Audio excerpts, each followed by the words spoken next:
2019ರ ಪ್ರವಾಹದ ಗಾಯಕ್ಕೆ 7 ವರ್ಷವಾದರೂ ಮುಲಾಮಿಲ್ಲ. ಚಿಕ್ಕಮಗಳೂರು ಜಿಲ್ಲೆಯ ಕೊಟ್ಟಿಗೆಹಾರ ಹಾಗೂ ಮೂಡಿಗೆರೆ ತಾಲೂಕಿನ ಮಲೆಮನೆ, ಮಧುಗುಂಡಿ, ಕೆಳಗೂರು, ಜಾವಳಿ ಹಾಗೂ ಮೇಗೂರು ಭಾಗದ ರಸ್ತೆಗಳ ದುಸ್ಥಿತಿ ಇದೀಗ ಸಾರ್ವಜನಿಕರ ಆಕ್ರೋಶಕ್ಕೆ ಕಾರಣವಾಗಿದೆ. 2019ರಲ್ಲಿ ಮಲೆನಾಡು ಕಂಡ ಶತಮಾನದ ಭೀಕರ ಮಳೆಗೆ ಇಡೀ ಪ್ರದೇಶವೇ ತತ್ತರಿಸಿತ್ತು. ಒಂದೇ ರಾತ್ರಿ ಸುರಿದ ಭಾರೀ ಮಳೆಗೆ ಗುಡ್ಡಗಳು ಕುಸಿದು ಹಲವು ಗ್ರಾಮಗಳು ಸಂಪರ್ಕ ಕಳೆದುಕೊಂಡಿದ್ದವು. ಈ ವೇಳೆ ಸುಮಾರು 6ರಿಂದ 8 ಕಿಲೋಮೀಟರ್ ವ್ಯಾಪ್ತಿಯ ಜಾವಳಿ, ಮಲೆಮನೆ ಹಾಗೂ ಮೇಗೂರು ಭಾಗದ ಮುಖ್ಯ ರಸ್ತೆಗಳು ಸಂಪೂರ್ಣ ಹಾನಿಗೊಳಗಾಗಿದ್ದವು. ಆದರೆ 7 ವರ್ಷ ಕಳೆದರೂ ರಸ್ತೆ ಮಾತ್ರ ಅಭಿವೃದ್ಧಿಯಾಗಿಲ್ಲ.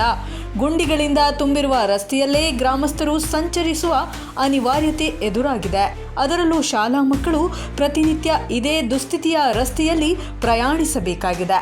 ಮಳೆ ಬಂದರೆ ರಸ್ತೆ ಸ್ಥಿತಿ ಮತ್ತಷ್ಟು ಹದಗೆಡುತ್ತಿದ್ದು, ವಾಹನ ಸವಾರರು ಹಾಗೂ ಗ್ರಾಮಸ್ಥರು ಆತಂಕದಲ್ಲಿ ಸಂಚರಿಸುವಂತಾಗಿದೆ. ಗ್ರಾಮ ಪಂಚಾಯತಿ ವ್ಯಾಪ್ತಿಯ ಮಲೆಮನೆ, ಮೇಗೂರಿಗೆ ಹೋಗುವಂಥ ರಸ್ತೆಯಲ್ಲಿ ಸ್ಕೂಲ್ ಮಕ್ಕಳು ಮತ್ತು ಸಾರ್ವಜನಿಕರು ಹೋಗೋಕ್ಕೆ ಈ ಮೋರಿ, ಇಲ್ಲಿ ಇರ್ತಕ್ಕಂಥ ಮೋರಿ ಒಡೆದೋಗಿದ್ದ ದೆಸೆಯಿಂದ ಮತ್ತು ರಸ್ತೆ ದುಸ್ಥಿತಿಯಲ್ಲಿರೋದ್ರಿಂದ ನಮಗೆ ಭಾರಿ ಸಾರ್ವಜನಿಕರಿಗೆ ತೊಂದರೆ ಆಗ್ತಿದೆ.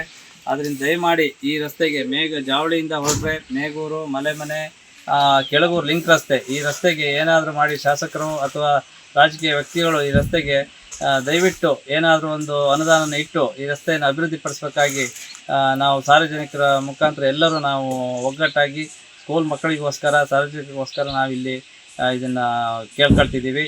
ದಯವಿಟ್ಟು ಈ ರಸ್ತೆಗೆ ನೀವು ಇಲ್ಲಿಗೆ ಒಂದು ಸರಿ ಬಂದು ನೋಡಿ ಇದನ್ನ ಅನುದಾನ ಇಡಬೇಕು.